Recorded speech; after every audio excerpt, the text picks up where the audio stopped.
2025 ની અંદર અલગ અલગ કોન્સેપ્ટ અને કન્ટેન્ટ પર બેઝ ગુજરાતી મૂવી આવી હતી, જે ઘણા વેરાયટી વાળા કોન્સેપ્ટ લઈને આવી હતી, કન્ટેન્ટ લઈને આવી હતી. કોમેડી કહી શકો, સ્પિરિચ્યુઅલ વાળા કન્ટેન્ટ કહી શકો, એ ડ્રામા એવો સસ્પેન્સ થ્રિલર વાળી પણ મૂવી આવી હતી.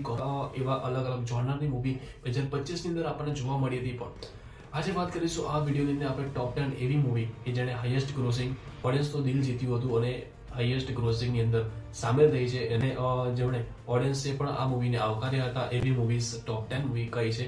અને 10મા નંબર પર છે મીઠાણા મહેમાન, જે ટોપ 10 ની અંદર તો આવી ગઈ છે, પણ કદાચ આ મૂવી કાસ્ટ જેટલી ભારી ભરકમ કાસ્ટ હતી એ પ્રકારે આ મૂવી એટલી સારી રીતે પરફોર્મ ના કરી શકી. એ પાર કરવા આપણો 3 કરોડનો માત્ર, જે યસ સોની, મિત્ર ગઢવી, આરોહી પટેલ જેવી ભારી ભરકમ સ્ટાર કાસ્ટ હોવા છતાં પણ આ મૂવીએ માત્ર 3 કરોડનો આંકડો પાર કર્યો.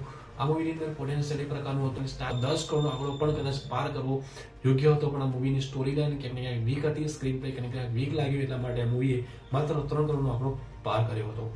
9મા નંબર પર ફાટીને મૂવી છે, જે હોરર અને કોમેડી જોનર તરફથી મૂવી આવી હતી. આની અંદર સ્ટારકાસ્ટ તરીકે સ્મિત પંડ્યા અને હિતુ કરોડિયા બંને આ મૂવીની અંદર આપણને જોવા મળ્યા હતા. મુખ્ય કિરદારની અંદર પેટ ભરીને કદાચ ઓડિયન્સ હસી હતી આ મૂવી જોતા વખતે. એવી કોમેડી હતી, અને આ મૂવીને જે કોન્સેપ્ટ અને કન્ટેન્ટ હતો એક અતરંગી કોન્ટેન્ટ આ મૂવીની અંદર જોવા મળ્યો હતો, અને ઓડિયન્સ દિલ જીતી લીધા હતા. અને આ મૂવીએ બોક્સ ઓફિસ પર 5 કરોડથી પણ વધારેનો બિઝનેસ કર્યો હતો. 8મા નંબર પર બ્રહ્મ મૂવી આવે છે, જેણે 6 કરોડનો આંકડો પાર કર્યો હતો. મુખ્ય ભૂમિકાની અંદર આવે છે મિત્ર ગઢવી, જેમણે ઘણું એવું સારું પરફોર્મન્સ કર્યું હતું આ મૂવીની અંદર. અને ફર્સ્ટ એવર કદાચ ગુજરાતી મૂવી કહી શકાય, જે થ્રિલર મૂવી જેણે 6 કરોડનો આંકડો પાર કર્યો. કેમ કે લાગતું હતું કે કદાચ થ્રિલર મૂવી ગુજરાતી સિનેમાની અંદર એ પછી થ્રિલર મૂવી કોણ જોવા જાય અને ના ચાલે, કેમ કે અહીંયા તો માત્ર કોમેડી ચાલે. પણ આ મૂવીએ બધાને ખોટા સાબિત કરીને આ મૂવી થ્રિલર મૂવી હોવા છતાં પણ 6 કરોડનો આંકડો આંબી લીધો. માઇલસ્ટોન કહેવાય એક થ્રિલર મૂવી માટે, જે કરીને બતાવ્યું. બ્રહ્મ મૂવીએ 7મા નંબર પર છે જય માતાજી લેટ્સ ટોક.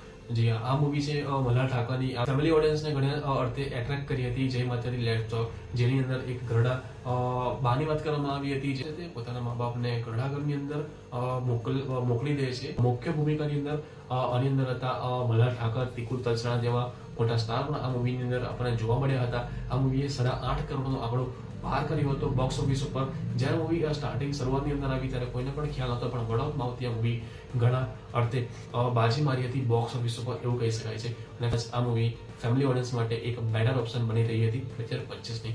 તો 6 નંબર પર છે બચુની બહેનપણી, જે આ એક મૂવી કોમેડી ડ્રામા મૂવી છે, જેની અંદર સિદ્ધાર્થ રાંદરિયાએ ઇમ્પોર્ટન્ટ રોલ પ્લે કર્યો હતો. અને આ મૂવીનું કલેક્શનની વાત કરીએ તો 12 કરોડનું કલેક્શન આ મૂવીએ પાર પાડ્યું હતું. અને લડાઈ હતી વર્સ્ટ લેવલ 2 ની સાથે. વર્સ્ટ લેવલ 2 એટલું માર્કેટની અંદર હતું વર્સ્ટ લેવલ 2, કેમ કે ટીઝર અને ટ્રેલર આવ્યા પછી લોકો વર્સ્ટ લેવલ 2 નું પડલું વધારે ભારે માનતા હતા, પણ લોકોને બધાને ખોટા પાડીને બચુની બહેનપણીએ પણ પોતાનું જે વંટોળ આવ્યો હતો વર્સ્ટ લેવલ 2 નો, એની સામે વાત વીડી અને પોતાને સ્થાયી રાખી. અને વર્સ્ટ લેવલ 2 નું કદાચ કલેક્શન ધીમું પડ્યું, પણ બચુની બહેનપણીનું કલેક્શન ધીમું ના પડ્યું, અને દિવસે વધારે કમાણી કરતી રહી બચુની બહેનપણી. 5મા નંબર પર ફરી પાછી છે મલ્હાર ઠાકરની મૂવી ઓલ ધ બેસ્ટ માંડ્યા, જ્યાં આ પણ એક મૂવી ફેમિલી ઓડિયન્સ માટે અપ્રતિમ, મતલબ કે ફેમિલી ઓડિયન્સ માટે પણ આ મૂવી બેસ્ટ મૂવી સાબિત થઈ હતી. જેણે કલેક્શન કર્યું હતું બોક્સ ઓફિસ પર 14.5 કરોડ.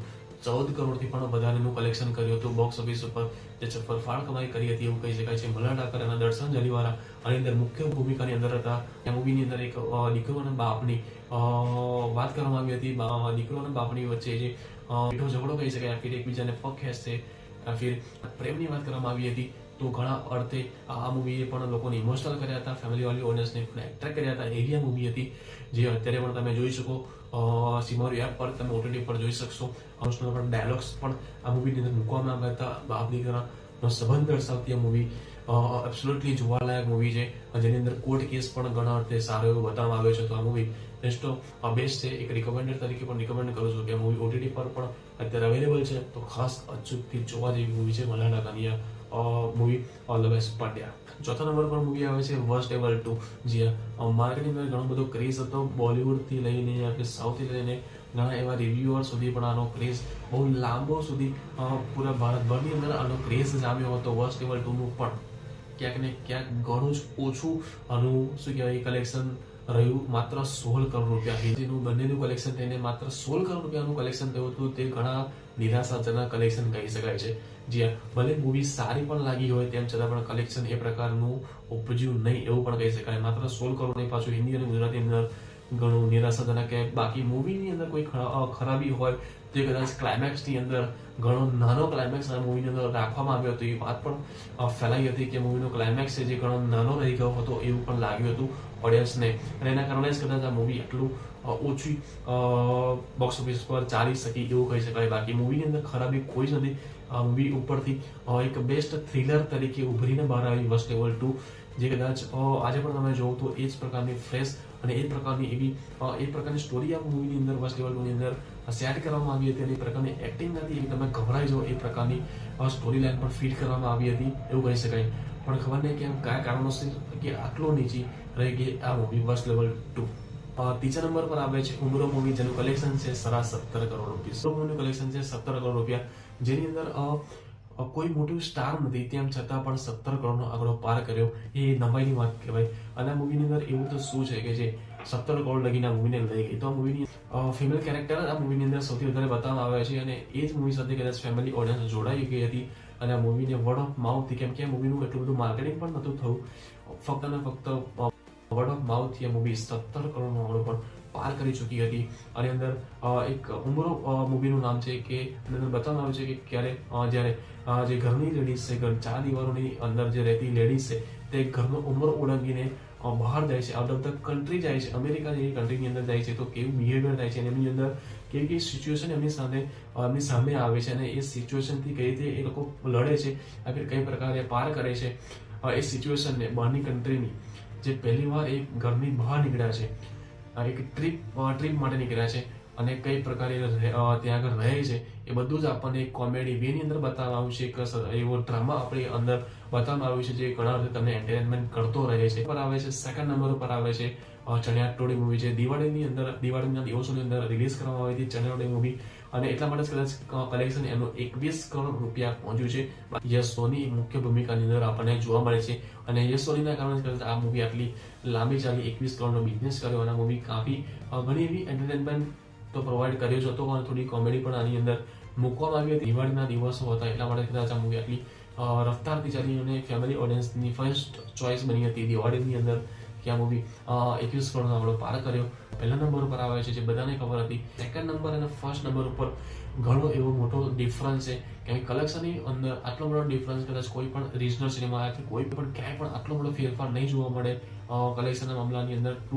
સેકન્ડ નંબર પ્લેસ અને ફર્સ્ટ નંબર પર, કેમ કે 100 કરોડનો ફેરફાર આવે છે, 100 કરોડનો ફેર આવે છે. અને ચણિયા ટોળી એનું કલેક્શન છે 21 કરોડ રૂપીસ, અને ફર્સ્ટ નંબર પર જે મૂવી છે એનું કલેક્શન છે 120 કરોડ, જ્યાં 120 અને હજુ પણ કન્ટિન્યુઅસલી રનિંગ છે થિયેટર્સની અંદર. અને આ મૂવી હજુ પણ હિન્દીની અંદર ડબ થઈને રિલીઝ થવાની છે 9 તારીખે બોસ. લાલો મૂવી હજુ હિન્દીની અંદર પણ રિલીઝ થવાની છે, તો 120 કરોડ રૂપીસ માત્ર ગુજરાતી લેંગ્વેજની અંદર પાર કરી દીધા છે. જો હિન્દીની અંદર રિલીઝ થશે તો હજુ પણ કેટલું જોડાને, હજુ ગુજરાતીની અંદર પણ હજુ ડબ્બા બંધ નથી થયા, હજુ પણ લોકો જોવા જાય છે, હજુ પણ ડેલીનું 10 લાખ કલેક્શન આવી રહ્યું છે. તો હજુ તમે વિચારી શકો છો કે આ મૂવી કદાચ 150 કરોડનો આંકડો પણ કદાચ પાર કરી શકે એવી ક્ષમતા ધરાવે છે. હજુ પણ થિયેટરની અંદર રનિંગ સક્સેસફુલી ચાલી રહી છે. તો ફર્સ્ટ નંબર ઉપર છે લાલો મૂવી, જેને પાર કર્યા છે 120 કરોડ. એના થોડી મૂવી પણ એમના પછી રિલીઝ થઈ હતી અને પહેલા બંધ થઈ ગઈ, પણ લાલો મૂવી હજુ પણ ચાલતી રહી છે, અને એક સ્પિરિચ્યુઅલ મૂવી કહી શકાય કે ભગવાન કૃષ્ણ અને એક ભગવાન કૃષ્ણએ આનો સાથ આપ્યો. કોઈ પણ ગુજરાતી મૂવી કરતા સૌથી વધારે કમાણી કરનારી આ ફિલ્મ હતી Lalo, highest grossing of all time, ના કે 2025 ની બોસ. તો મળીએ નવા વિડીયો સાથે, નવા રિવ્યુ સાથે, ગુજરાતી મૂવીના રિવ્યુ સાથે, હવે હિન્દી મૂવીના રિવ્યુ સાથે મળીએ બીજા એક વિડીયો સાથે. તો like, share and subscribe two channel four